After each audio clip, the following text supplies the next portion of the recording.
Welcome in, everybody, to another MLS Monday by Scarves and Spikes. Tyler, Henry, and Sydney here with you guys as usual. And the season is over. We have made it through the 2025 Major League Soccer season. It's crazy. Yes. Wow. It's finished. Complete. How are y'all feeling? Done. It is, Huncho. Good. We just went through a whole year. That's wild. I still can't believe that the year is almost over and that's another MLS season gone by. As some of you know, I work for MLS Espanol, so just covering the league week in, week out. It's just unbelievable that another season has gone by so quickly. So yeah. It was an exciting season. Tons of fun stuff happened, and it was a fun MLS Cup final that we have to talk about from this weekend. But right.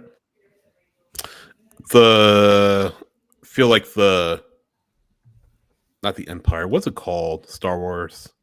The Evil Empire one. I feel like a lot of people are hating the Evil Empire, Galactic Empire, whatever it's called. I feel like a lot of people are hate watching to see if Inter Miami would win, or if the Vancouver Whitecaps would conquer the Galaxy, I guess, MLS Galaxy, and win their first MLS Cup. So I completely bungled that whole. Yeah, I'm a Star Wars fan, and that hurt like every fiber of my being. So it helped me. You made it. I'm sorry. You made it. I'll throw this disclaimer out there, guys. I was traveling from DC, and I missed pretty much all of the match. So I don't know if I can speak. Why was I in DC? I was there for the World Cup draw, because that's coming up in a few months here, I hear. Yeah, just a we get to see. By the way, yes, y'all can go to Atlanta2026worldcup.com. Yeah, get all your news, all your info about the World Cup as it pertains to Atlanta, Georgia. Absolutely. But yeah, I was there for the World Cup draw, and then my flight, guys, as I was landing, was about when kickoff was for MLS Cup, so I missed pretty much all of it. Congratulations, to Inter Miami. They were the better team. No, I feel like for the balance of playoffs, they were the better of the teams that were in the field. Of course, things start out not well for Vancouver, conceding an own goal, and then they have to chase the match from there. Nearly took the lead or tied it later on, but it would work. But then ultimately, Miami coming out on top and not closing Chase Stadium in style, because I'm hearing it will be hosting the CONCACAF Champions Cup opening match for Inter Miami. So one more match at Chase Stadium, guys. But I don't know, Tyler, you said in that match, Inter Miami was not the better team. You think Vancouver was? What do you? Yeah, no. Can you elaborate? So yeah, I'm gonna hit on some of the comments. I mean, Huncho, this is interesting. I did not realize this was your first MLS season, so definitely drop your thoughts in here. This kind of pertains to what I was getting at. Messi, yes, Messi is great. Messi's the best player in the world. You're not going to take that away. Fun to watch. For most of this match, Messi was a non-factor until he was. And I even said it during the watch along. You can't call anything about Messi a fact until the game is over, because he will pop in at any moment and make something happen. And he did. And that's what Messi does. So, but I think the game itself, and as Atlanta fans, we've had this conversation many, many times, but Vancouver played the better football on the day. You think so?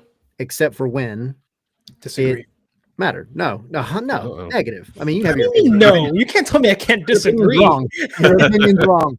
Vancouver played incredibly well at playing through Miami, playing around Miami.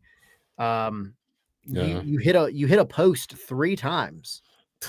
That absolutely could have changed the game at that point, because it was, you're only down by 1. Vancouver, and I'm not just talking about stats. To be fair, I've got the stats pulled up on another tab, and I haven't looked at them yet, but the eye test for me, Vancouver just played more solid football. Now, they made a mistake that cost them the first goal, and that could happen to anybody. I mean, it was Ocampo trying to defend, and it just took a bad deflection. It is what it is.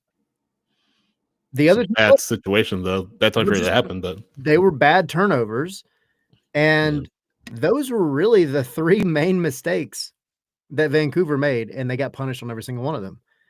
For the rest of the game, I mean, there were moments, again, during the watch along where we're sitting there having the conversation about, like, Miami, they don't look like they're playing at home right now. Now, they didn't look like super panicked or, like, super anxious. They looked like they kinda had a plan, but, I can't sit here and say that when you look at the game of football, Miami played the better version of it, barring the fact that they did score the goals. So, yeah, it is what it is. Congrats to Miami. I'm taking nothing away from them, but I don't think the scoreline in this MLS Cup fairly represents the type of football that was played. Really, Henry. You disagree. I do to some disagree. extent, I do think Miami deserved the win. I do think they were overall the better team on the day. Look, here's the thing. It was a game of several phases, and let's look at the first half. For me, in the first half, it was very balanced, but for me, Miami had the edge. I think they created the better quality chances. I think, they were creating, just doing a little bit more with the ball for me. And Vancouver was kind of trying to find its footing, but they did create chances. I will give Vancouver that. They did create chances. They did make some attacks for sure. And then at the start of the second half, Vancouver was better. Vancouver turned it around. And for me, I thought Vancouver has the momentum when they got that goal. Vancouver has the momentum. They're going to go on and win the game. That is where Jesper Sorensen made a substitution that blew my mind and took off Ali Ahmed, who for me, by far, was the Whitecaps' best player of the game. And I mean, he was creating constant danger on that left-hand side. He was making it a nightmare for Ian Frey and for this whole Miami defense, and helped advance the play quite a bit. And he takes him off. I think at like the 60th minute or something like that. And I'm like, why would he do that? Like, he's tired already? Like, this is an MLS Cup final. Come on now. We have a little MLS Espanol like WhatsApp where we like communicate throughout the games and kind of talk through how we're going to cover things and what we're going to write about. And I remember writing down, I said, that substitution will lose them the game. You're right. And there you go. Because literally minutes later, Andres Cubas fumbles the ball, has a flashback of the CONCACAF Champions Cup final where he just fumbles the ball and then it's picked up by none other than Messi, who puts it over for DePaul, and that's 2-1. And then at that point, the game just changes completely. And for me, then Miami takes a bigger role in the game and kind of gets back into it until Vancouver kind of sneaks in at the end, tries their best to like fight to get that equalizer. And then ultimately Miami does what Miami does. And it's a beautiful, beautiful third goal to kind of seal the deal. But for me, if you take an overall look at the playoffs, Miami is a team that dominated from round 1 through to the final. There were several games that they won by a margin of like 3 goals, 4 goals. There was no game that I would say like, oh, they were like completely outperformed, except for game 2 against Nashville. But other than that, there wasn't any other game that I was like, man, they did not deserve to win that game. Miami is a deserved winner of MLS Cup. And that's just a credit to their whole organization, the work that they put in, the signings that they make. Because to bring in Messi, that's not an easy thing. I mean, right now, obviously, it's easy to hate them for that and be like, oh, well, they have Messi. Obviously, they're going to win. It's not easy for an organization to sign Messi. It's not easy. So they deserve credit for that. And for the fans, they deserve to have that joy for sure.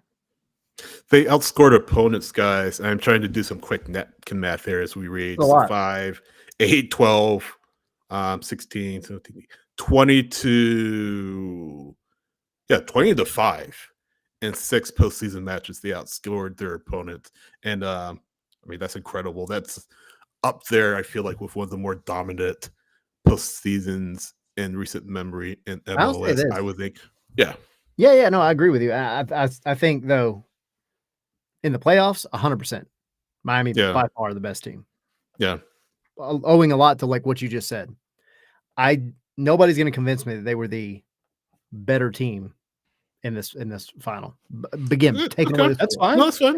No, everyone sees the game playoffs as a differently. whole. That's fine. For the playoffs as a whole, they were by far the most dominant team. And I know you pulled up some stats on FOTBOB, Tyler. I guess kind of let everybody see. I'm not trying to prove a point here. I'm just showing them. Yeah, but yeah, I don't know, man. It just. The way the momentum swings and things like that, like this game wasn't over to me until that third goal went in. For sure. Yeah. And I just feel like it was really Vancouver shooting themselves in the foot more than it was really being outplayed. I mean, Miami, they've got the players. They're going to take advantage of any leeway that you give them. And Vancouver uncharacteristically made some mistakes and they got absolutely blasted on every one of them. But what happens if you make a mistake against Miami, you get punished more often than not, right? Or if you make a mistake in any kind of final. Honestly, if you make a mistake in a final, no matter what level you're at, no matter what league or competition it is, you're going to get punished because you're up against a team that is as good, if not better, than you. We're talking about the 2 best teams in MLS, without a doubt. You're going to get punished either way. So that for me, if you make the mistake, you are opening the door for something like that happening. And Vancouver, for me, made 2 very big mistakes. They both led to goals. That's what happens. Yeah, no, absolutely. Bruno, you'll be happy. We're going to talk about Valentino in a minute. So I want to just bring up this point, and we talked about Messi, of course. It's Messi, it's Busquets, Alba. Busquets and Alba, of course, retiring as MLS Cup champions. But we talked about it, guys, with Jake Ziven the other day, right before the final. And it's not just Messi, it's other players who have stepped up. Matteo Savetti, who pretty much filled in for Suarez. Suarez, guys, didn't even play in this match. He was an unused substitute. He was a substitute from the match after, from the semifinals on. But he didn't start after he was suspended for that kicking incident. Savetti comes in and is a man in terrific form, but Suarez, it's just incredible that he was not even on the field on Saturday. So that speaks to just the overall great decision, by the way, by Javier Mascherano.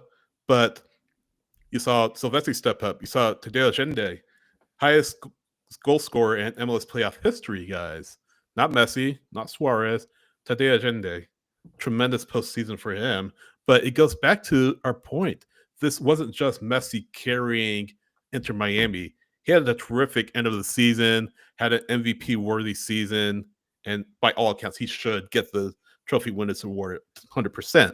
But it wasn't just him in the playoffs, and that's a testament to not just the other players stepping up when it mattered the most. And by the way, these guys had a chip on their shoulders. Absolutely have to feel like they had a chip on their shoulders, especially after Leagues Cup.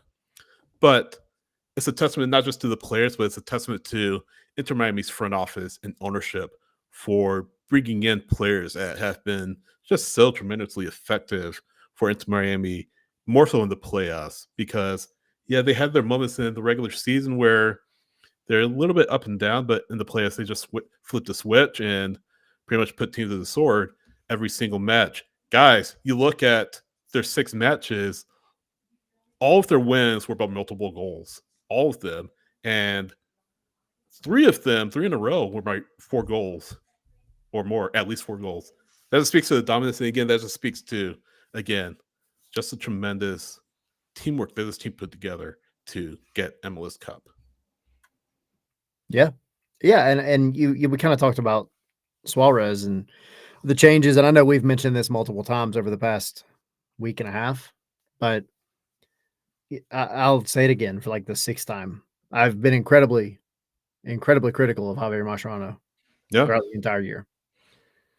I think he did exactly what he needed to do here in the playoffs. He made the right moves. And yeah, I mean, like what brought it up, this whole thing, Isaac saying Suarez being benched changed them as a whole. And yeah, that absolutely, because sometimes the game is just it comes down to very simple things. And one of those is, can you have a guy playing up top who can run faster than the defender that is marking him? And Luis Suarez is not that guy. Luis Suarez is Not a guy anymore. who he's going to find the angles. He's going to get involved. He's an absolute shark in and around the box. He's going to that did not mean that, by the way.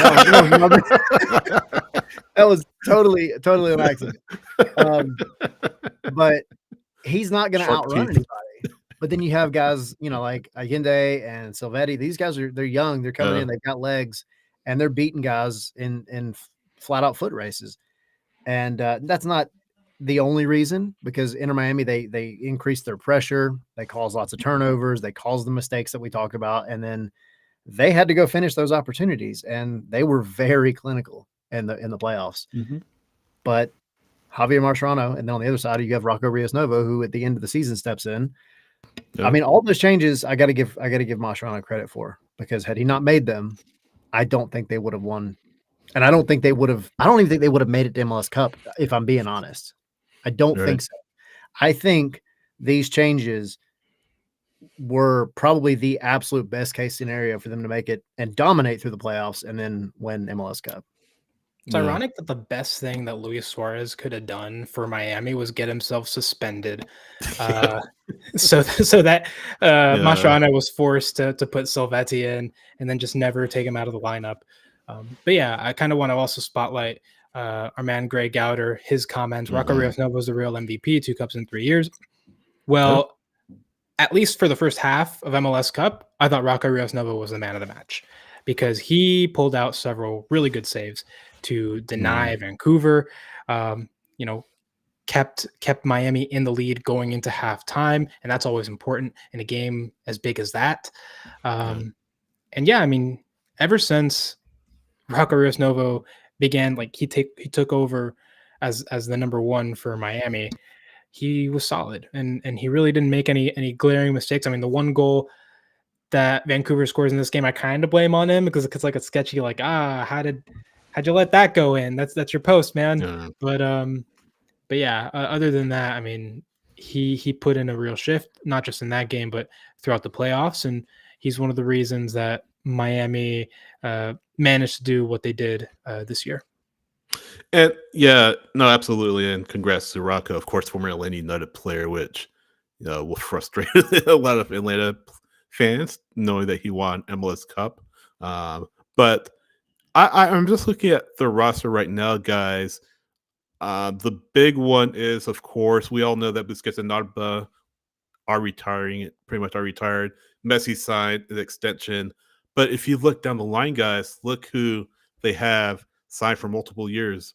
Tota Rafides through 2026, 2 option years. Segovia through 2029. Silvetti through 2029, option for 2030. Tadeo Gente is on loan. I don't know if they're going to, Henry, you may know more about this. I don't know if they're going to pick up his purchase option, Allende. I would certainly hope so. Depal, I'd be surprised if they didn't. Yeah, no, I agree. Depal, Maxi Falcon, Lujan, players that, foundational players, I feel like, that are going to be here for the next several years. And then just either of these younger players, Noah Allen, Ian Frey, who you mentioned, I imagine he will sign an extension with Inter Miami here soon. He'll be out of contract, but I imagine he'll get a extension. Rocco Rios Novo's options, well, actually, no, not options, but they have a purchase option on him. I imagine that would get converted to a permanent deal. But then you look at Suarez, and he's out of contract for 2026.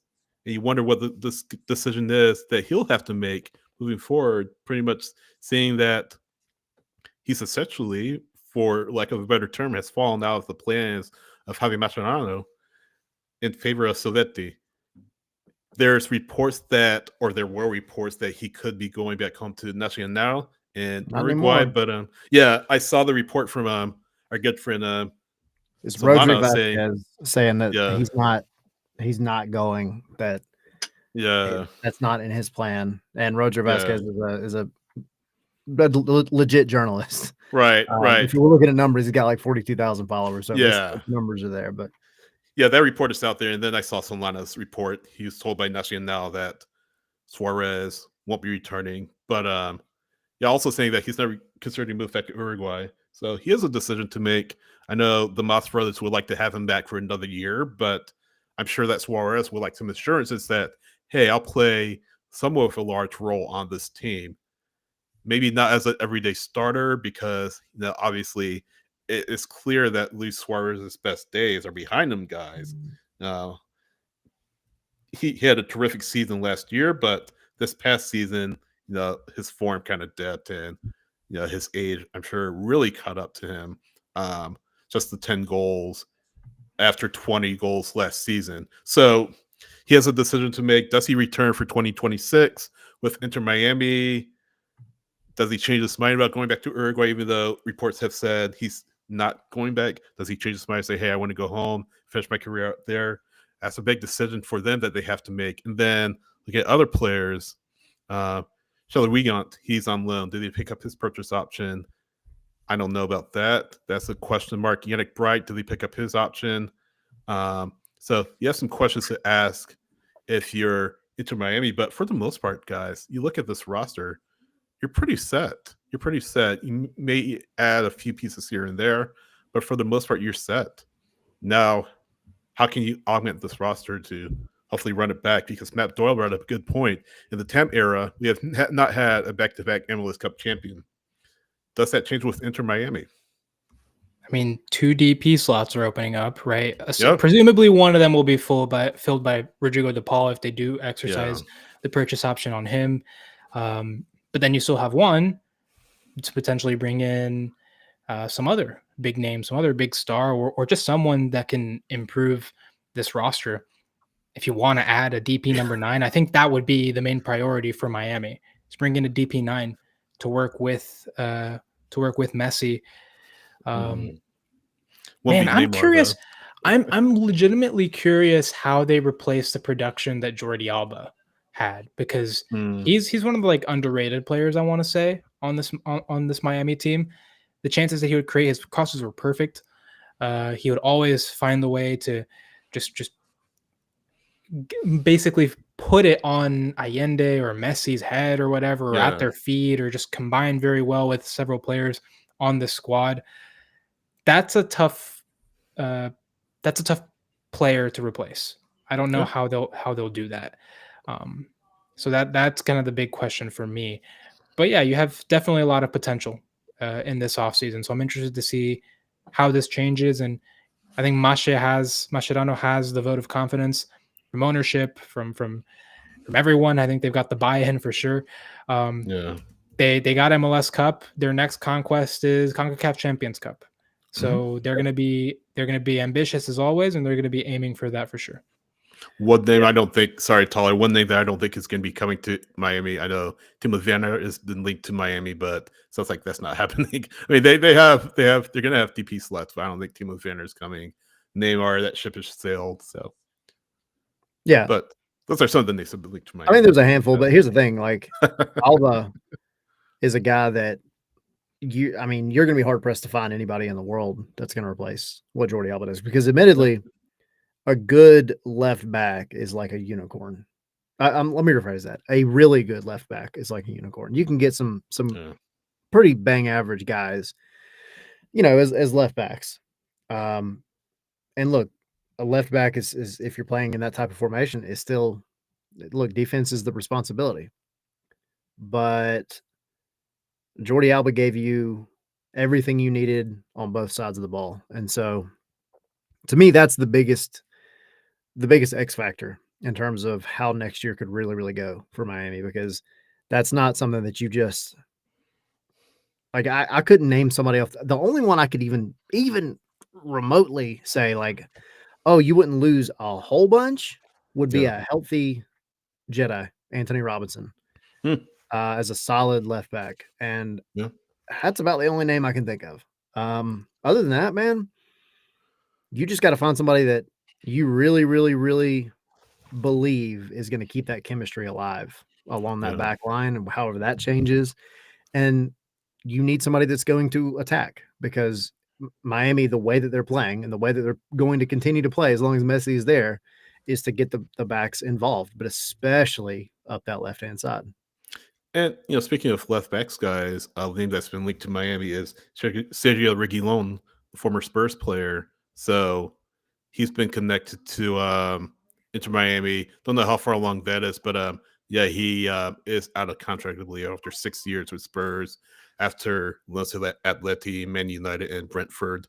Former Spanish international, Spanish youth international. So I'm sure Alba has certainly put in a good word for his fellow countrymen as far as who could fill his spot at that left back slot with Inter Miami. So that's another piece of the puzzle that they need to figure out. But I think the big question is, can this team repeat? And it depends. We'll see. I think their biggest, like you said, Henry, their biggest thing they need to conquer now is CONCACAF Champions Cup. But again, I go back to, they had a chip on their shoulder. They did not want to obviously see this season end without a trophy. I know there's a little bit of speculation that Mascherano may not return if they didn't win MLS Cup. I mean, now they want MLS Cup. So I don't know how credible that is, but now they've won MLS Cup. What can they do for an encore is the big question. So interesting off season coming for Inter Miami. And what do you do to augment your team to challenge for Champions Cup? Henry, you got anything else on the good old Miami folks before we turn the page? Nothing. Just congratulations to Inter Miami, MLS Cup champions, deserved MLS Cup champions. Enjoy it, guys, because that's a great achievement for y'all. Yeah. And just quickly, commiserations, of course, to Vancouver. Tremendous season. What a season they had under Jesper Sorensen in year one. Has to be among the favorites for Coach of the Year, considering what he's done, how he's helped that team gel. We mentioned before they didn't really need Mueller, but he was icing on the cake for that side and came one win away from the first ever MLS Cup win. So let's see what happens with them. They have some decisions to be made in their off season. Berhalter's coming back. Laborda's coming back. Ali Ahmed's coming back. Their options were picked up. Thomas Mueller's option was picked up as well for 2026. Shocking development from Vancouver. But yeah, how do they augment their team for, I believe, their Champions Cup? Because of course they almost got there in 2025. They'll be back in 2026. Remembering, hey, we got to the final last year. We're out to win it this time. So target's going to be on their back and the expectations going to be high. I'm considering their season 2025 and it starts in a few months here, literally a few months with Champions Cup. Yeah, there's not a lot of stuff that Vancouver needs to change. My biggest question in the offseason is, what are they going to do with the whole ownership thing, with the stadium conversation going on? Ryan Reynolds. Yeah, for real. But no, if I'm the front office for Vancouver, I'm doing everything I can to keep the core group of players the same. I'm not doing a whole lot. Yeah. And I can't really look at any one position and say they need to step up there. I just don't. I mean, I'm not saying that there's not a possibility, but I don't think you can look at any one position and say, like, they've really got to upgrade that because it's been terrible all season. That doesn't really exist for Vancouver. They're a well-rounded team. So yeah. I mean, I'm curious, but I'm more curious as to just how Vancouver deals with all the other drama that has nothing to do with the players or the front office or the coaching staff. So Also, one more quick thing about Vancouver before we move on. So Yohei Takaoka, who had a tremendous season, led the league in clean sheets, out of contract, and the club is discussing a return for him. I imagine he's going to be looking for a big pay raise because he made over $800,000 in 2025. So I would be surprised if he isn't back with the Whitecaps in 2026. But for now, he is set to be out of contract.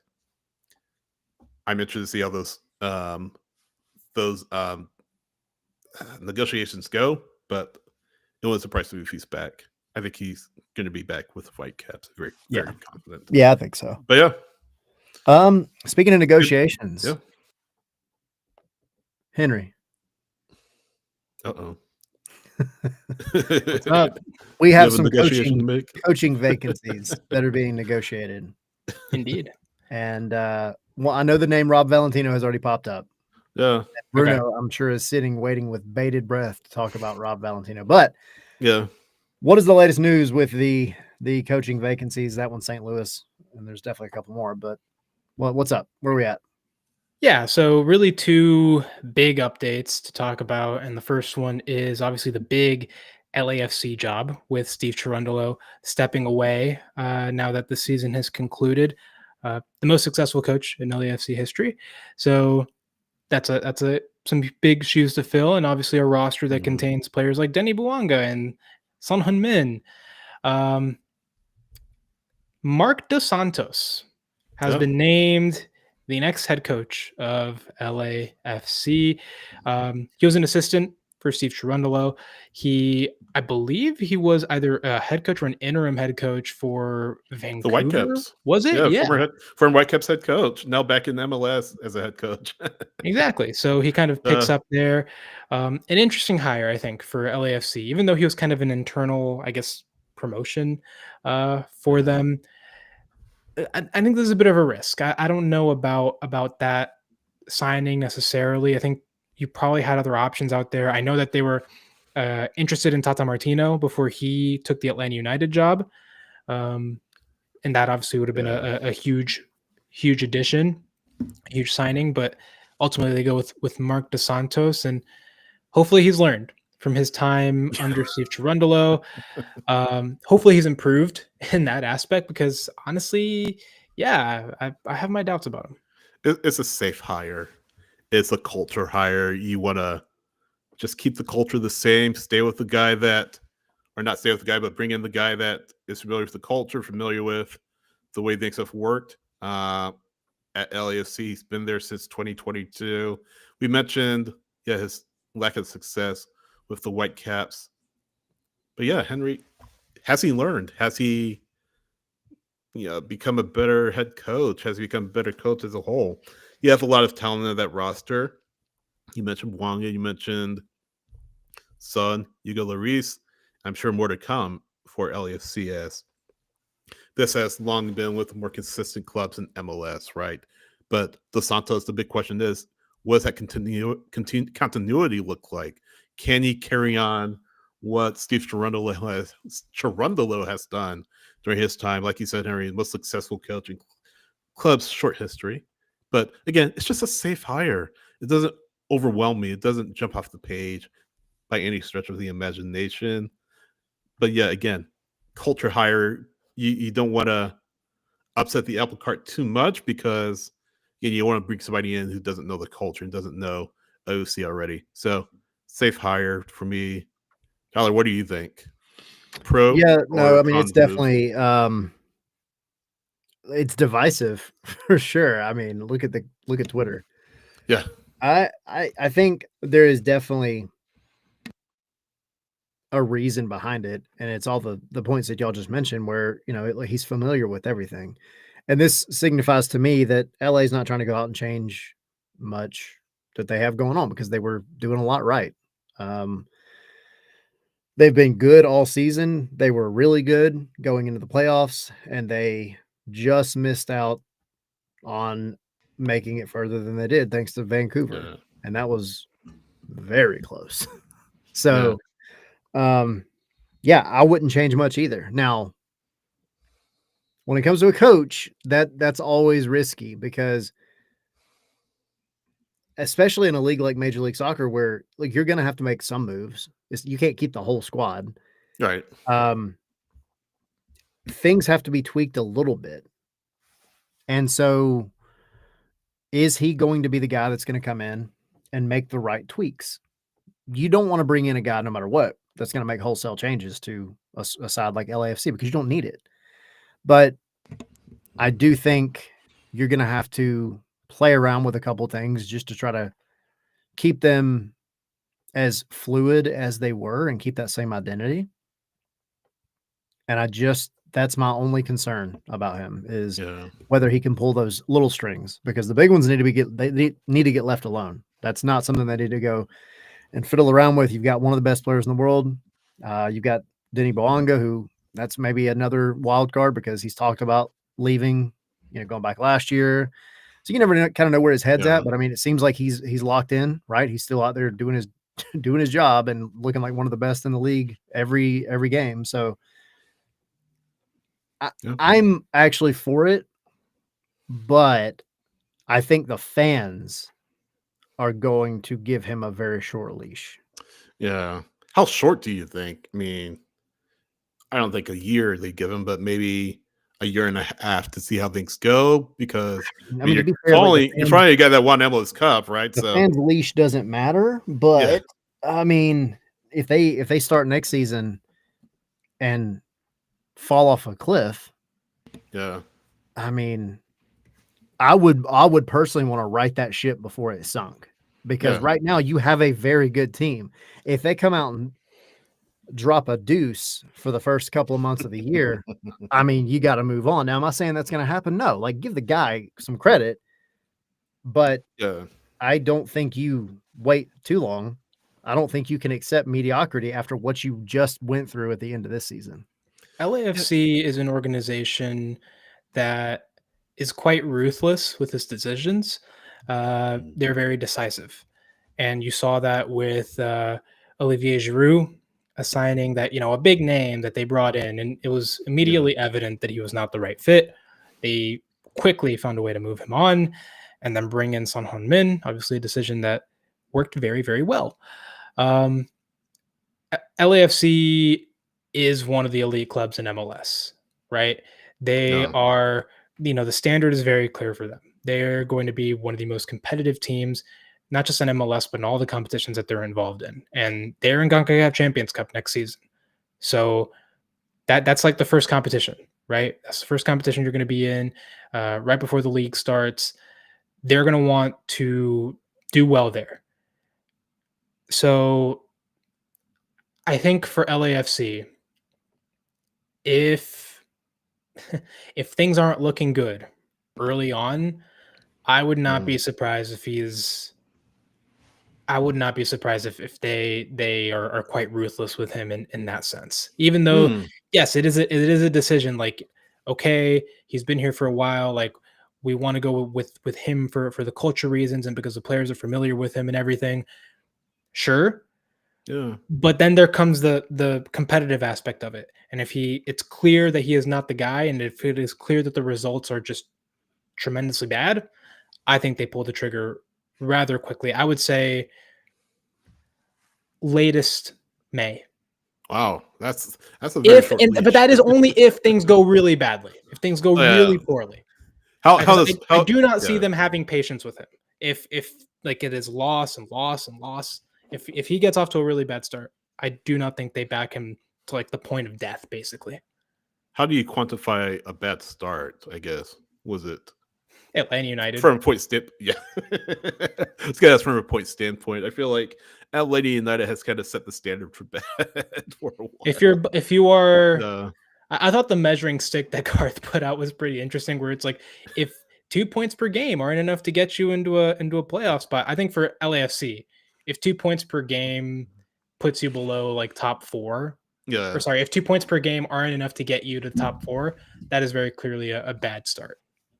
And I'll just throw this out there just super quick. They have a good core of young players. One that comes to mind immediately is Nathan Ordaz. And how can you get the best out of the young players? He obviously knows who they are. He's obviously worked with them during his time with LAFC, seeing a number of them come through the academy, right? So can he have that sense of, again, continuity for what Steve Toronto did? Because they're different coaches, right? Steve Toronto, I feel like, is more, even-tempered. Never really heard him lash out out in the media, just very cerebral kind of coach.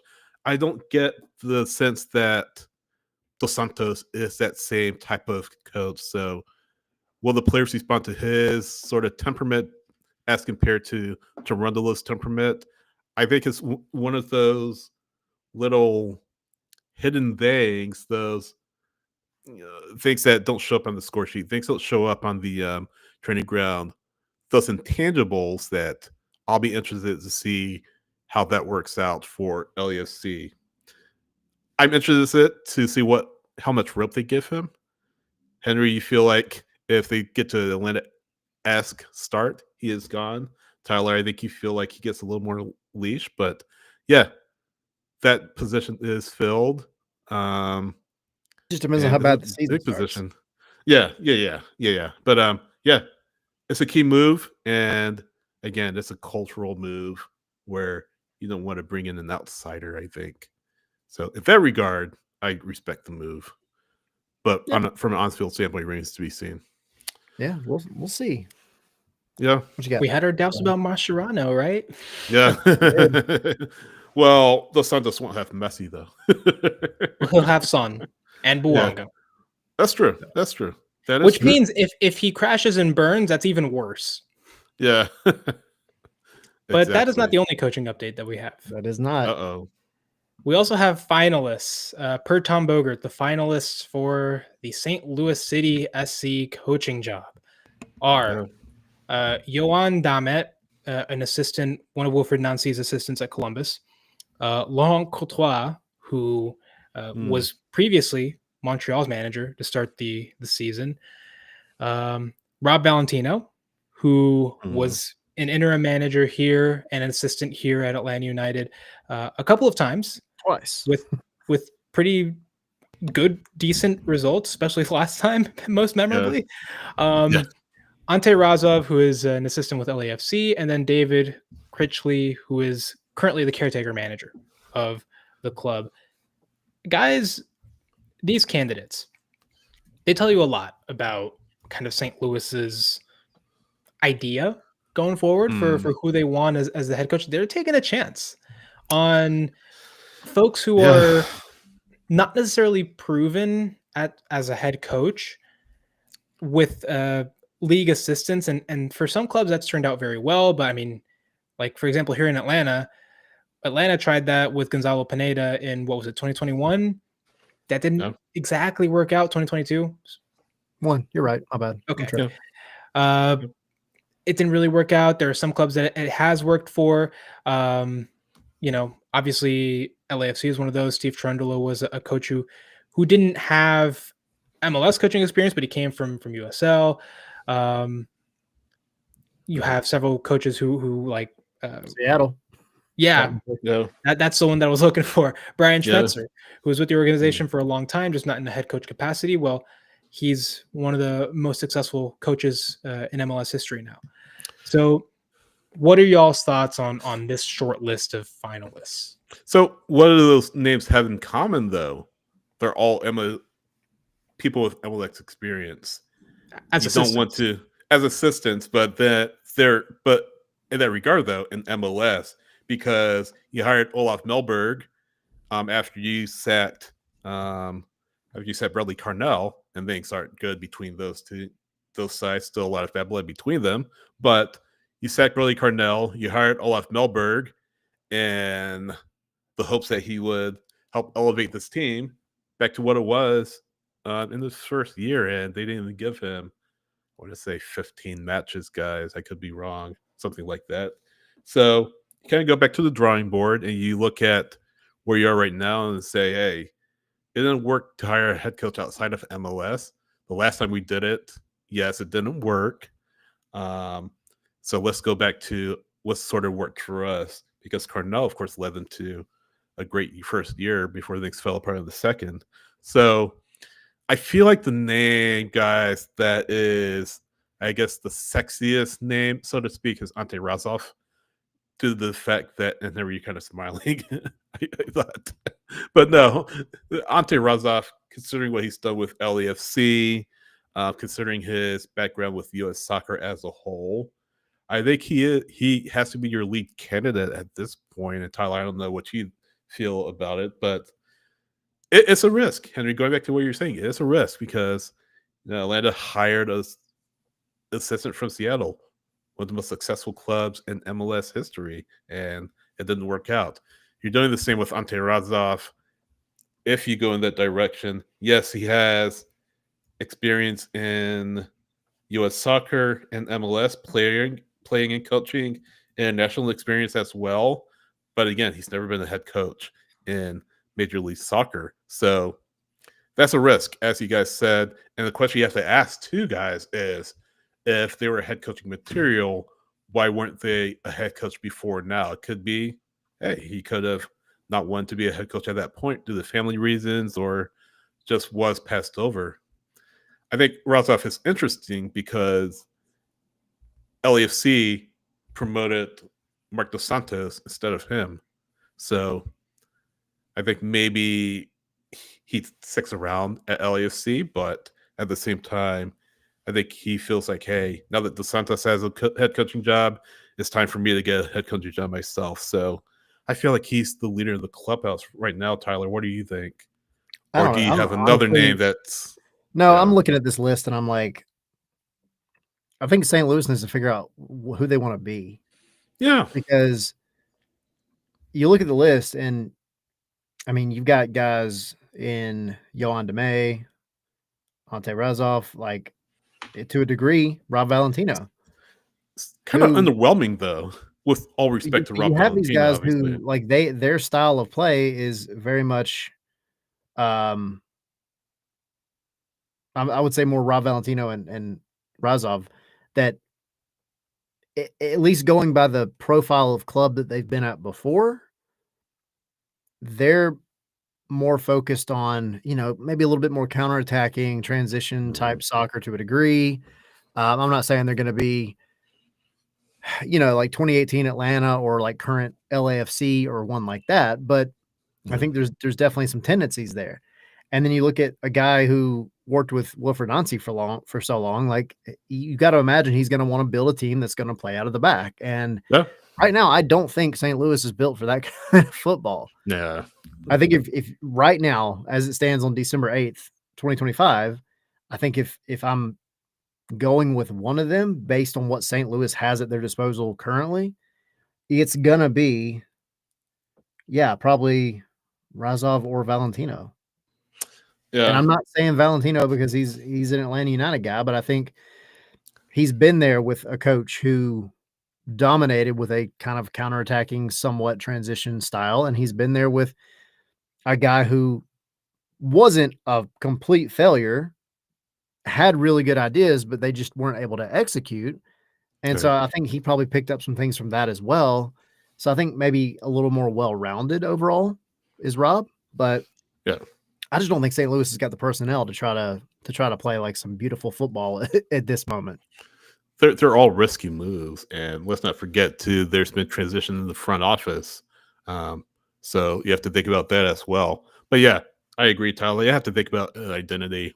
Who do you want to be? What do they want to be? And I'm sure the head coach will sort of shape that, but to your point, the roster has going to shape what they want to do as well. But the list, and again, all due respect to Rob Valentino, what he was able to accomplish with Atlanta United in the 2024 playoffs, it just seems like a bit of an underwhelming list, doesn't it? You still have Peter Vermees, who is looking for a job. I mean, I'll throw. How does that look? Bob, yeah, no, exactly. No, exactly. I'll throw Bob Bradley out there. I don't think he would ever entertain St. Louis, though. Jim Curtin, he's still available, but I think he is going to be taking another year off. J.S. Arrece, it's another name. So I don't know. It's just they don't jump off the page. Now, they could kill it in St. Louis. Don't get me wrong, but at least looking at the list right now, it just doesn't inspire confidence. I don't think if I were a St. Louis fan, I don't think it would inspire confidence in me just based on the direction this club wants to go. But yeah, to your point, Ty, I think they need to determine the identity and not just that, bring in players that can fit that identity, because if they don't, they're going to be back to where they started in 2025. And this was a good club for 1 year. I think the wheels have just fallen off. They've just been kind of aimless over the past couple of years here. Now, as they're a more mature club, now that they're entering season 4, how do you capture the imagination of St. Louis like you did in We're Year One? That was all the rage, guys. I remember watching St. Louis City matches. Incredible atmosphere at Energizer Park. How do they bring that back? How do they rally fans and get them interested in St. Louis City again? Because right now, I feel like they're losing a lot of goodwill the longer they fail to really be competitive. The good thing is that's a city that the moment they string together a handful of good results, the fans are right back in it. You don't have to, I think, be super concerned about St. Louis like losing fans to any serious degree. But yeah, I mean, I think if you look at that list and you're just like, man, I really wanted that like impact name, you're not necessarily getting them there. But that's okay as long as it works out. I could care less. If I'm a St. Louis fan, I could care less who the person is as long as they come in and they give you a much better season than you had this year. Because this one, aimless is probably the nicest way of putting it. They were confused at times. It just looked like they had no idea what they wanted to do. And so, yeah, I mean, we'll see. That's a big list. Yeah. And, that's not the only position that is available right now. Go ahead. Yeah. Henry, I was going to say, Henry, what you got? No, I mean, apart from the St. Louis SC, St. Louis City SC, sorry, coaching position, there's also the rival, Sporting Kansas City. They're doing their manager search after firing, I'm blanking on the name now, and you just mentioned him. Peter Vermees, yeah. Was there for a couple of years, Henry. Yeah, for a few. Rafa Wicki, according to Tom Boger, Rafa Wicki is among the Sporting KC finalists. He most recently coached BSC Young Boys. And he also was a coach for the Chicago Fire. I hear you kind of sucking your teeth, Sydney. Not convinced. Sorry. I mean, yeah. Why? Go ahead. I don't know. Look what he did with the Fire. I mean, he had talent when he was there, but just didn't do anything with it to the extent that they needed him to. Now, you can argue that he got put into a tough situation with the Fire, and there wasn't buy-in from the front office as far as what he needed to do, what's expected of him. Plus, he comes in during COVID, right, which is always going to be tough. So I don't know, maybe a second shot. He is able to have a much better career than he did with the Fire. So we'll see. I'm interested to see what takes place, but I don't know. I'm just a little bit underwhelmed because, again, you have Curtin, you have Savarese, you have other candidates out there that you could turn to. So true. I could be wrong. True. Now, Rafael Wicki, he won the Swiss Super League with Young Boys in 22-23 and the Swiss Cup. So that's kind of a feather in his cap. But then again, I challenge you to name 5 teams that are in the Swiss Super League. Go ahead. Grasshopper, Lugano, Basil, and then that's Lugano. it. Young Boys. So that's one other position that needs to be filled. Colorado Rapids. We haven't really heard any finalists for that one, as far as I remember. They are apparently making decisions. What was that? It's a stealth coaching search, it sounds like. Yeah, we haven't really heard a peep from that after, to replace Chris Armas. We do know that their roster decisions have to come rather soon, or well, not the roster decisions, but their decision on like Noah Cobb's loan, which we now know, is going to be exercised. But reportedly that decision was made in conjunction with whoever they're hiring for their head coach, which they haven't announced yet, and we really don't know who it is. That's one to look forward to. Columbus Crew, who Wilfred Nancy just left for Celtic, and we have the little meme of him playing with the tactics board. Got taken way out of context, man. Guys, we promise he is an elite coach, and any team in MLS would kill to have him. So if you don't want him, give him back. If you're a Celtic fan watching, I would hope things would get better. Yeah, fans. Losing the Hearts. fans of teams that absolutely got whooped by Wilfred Nancy teams that are like, oh yeah, look, he told you he wasn't that good. You just got destroyed by this man for the past like 4.5 years. Get out of here with that crap. I hope he gets sacked after 10 matches. He's forced to come back to the MLS. Yeah. Yohan Dame, who is also one of the finalists for St. Louis, he was an assistant under Nancy. He's expected to be in the mix for that Columbus job as well. Obviously, because the Wilfred Nancy stuff is very recent, we don't really have any more names for that, but that should be developing soon. And there's one that I'm missing that I can't remember Red Bulls. now. At least the front runner from what we last heard. So that's he is expected kind of to be announced for that position. Yeah. And I think that is all, right? I'm really surprised we haven't heard anything about the Rapids so far. It's just kind of weird. I mean, not close to the season, but as long as that job's been open, as far as we haven't heard anything. I imagine Colorado fans are getting super restless about the lack of action, the lack of progress about hiring a coach, especially with the decisions coming up, free agency and things like that. Feels like let's see what happens. We'll see what happens. Yeah, was hired. No, just waiting. Just need some news, please. Give us some news. I feel like they got to accelerate on that though, because of all the roster mechanisms that are opening, and obviously you want the coach installed and visa approved and everything by the time preseason rolls around, which is early January, right? I believe so, because of World Cup. Exactly. Pushed back early. Especially for some of these teams that, well, actually none of these teams are in CONCACAF Champions Cup, so scratch that. But but still, you want your manager in as soon as possible to start working with the players day one, have a full preseason, and give your team the best chance and give your manager the best chance of success in 2026. 100%. All right, that brings us to right at an hour. We've covered. I can't believe we've made it through the entire Major League Soccer season. I know. The off season, I was just say this: the off season has begun. Free agency opens up on Wednesday. You have the re-entry draft. You have waivers. You have the super draft coming on December 18th. So yeah, the off season is officially upon us, guys. Absolutely. With MLS Cup over. Exciting. Yeah, we're gonna be covering all of it. We've got obviously MLS Monday. We'll have our show on Wednesday as normal, covering Atlanta United. We're gonna have a super draft show with Gray and Jason Longshore and Mark Hecklenberg coming up next week that we'll do, and then our Christmas show on December 17th. So definitely join in on that. That's just a good time. We're gonna have a lot of fun with it. Guests, giveaways, us opening Secret Santa presents live on camera and seeing what happens, the whole 9 yards. It's going to be a lot of fun. So y'all definitely come join December 17th. Yes. And subscribe to the channel. I mean, if you were in here, if you were a Miami fan and you're hating, that's totally fine, but help some fellow MLS folks out and subscribe. We appreciate it. Mucho.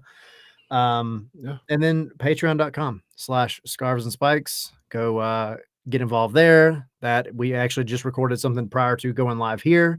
It was an AMA about all kinds of stuff that's on there. And then that gets you into our Discord, everything else, and scarvesandspikes.com. Go there, go to the store, get you guys some holiday merch. And while you're there as well, you can either go to Atlanta 2026 worldcup.com or go to scarvesandspikes.com and click on the link for it. But we have a brand new section of the website that covers everything you could possibly think of about the World Cup as it pertains to Atlanta. Yeah, a lot of great stuff there. A lot of great stuff there, so definitely check it out. Definitely check it out. World Cup, guys, coming in 6 months. It's crazy. Yeah, I know. It's insane. It's insane.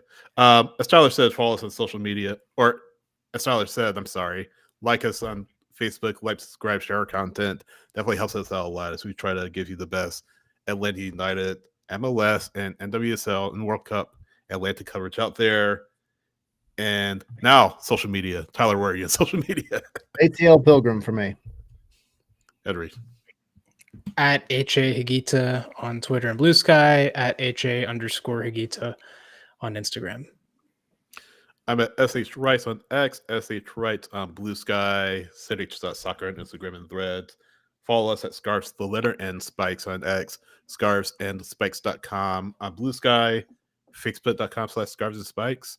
Look us up on social. We are everywhere. We're easy to find. So give us a follow, and thanks for joining us. Absolutely. We'll see you guys on Wednesday. Cue the music. There we go.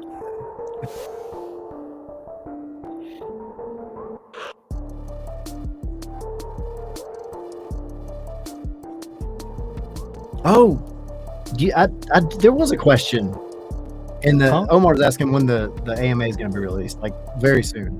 TBD. He did not ask me about the Kirby thing. Dang it! Now I've got frick. I put that in there as a joke too, and I forgot to count it in the questions. Well, anyway, when are you going to tell us about the Kirby thing? That depends on when you want me to tell you. Can you tell me now? I can tell you now if you want me to. Go ahead. All right, here we go.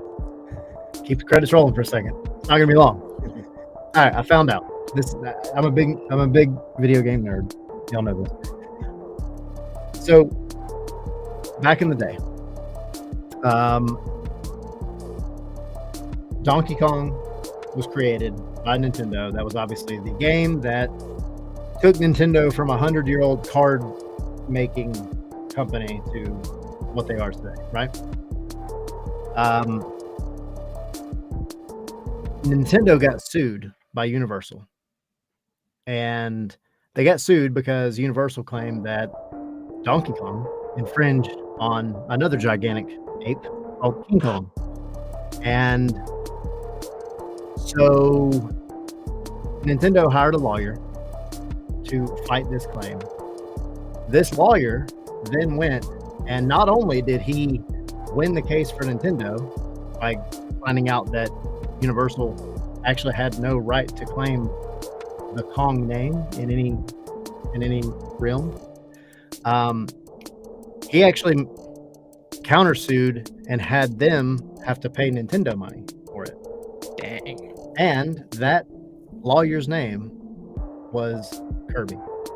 And so in honor of the rest of that guy, that Nintendo, obviously later on down the road, Shigeru Miyamoto named Kirby after this guy, and they also bought this man a sailboat named Donkey Kong and gave him the exclusive rights to the Donkey Kong name for boats in the entire world. What? If you know anything about Nintendo, I did not know that. Will come after anybody for any kind of copyright infringement. Like they'll go after anybody on the internet. So this guy, he actually passed away a few years ago, but he owns the exclusive rights to the name Donkey Kong for any boat in the world. I did not know that. Crazy fact. That's insane. Yep. That's your fun fact for me, guys. I learned something new. The more you know. Who knew that a little pink blob who sucked? Okay, never mind. We're gonna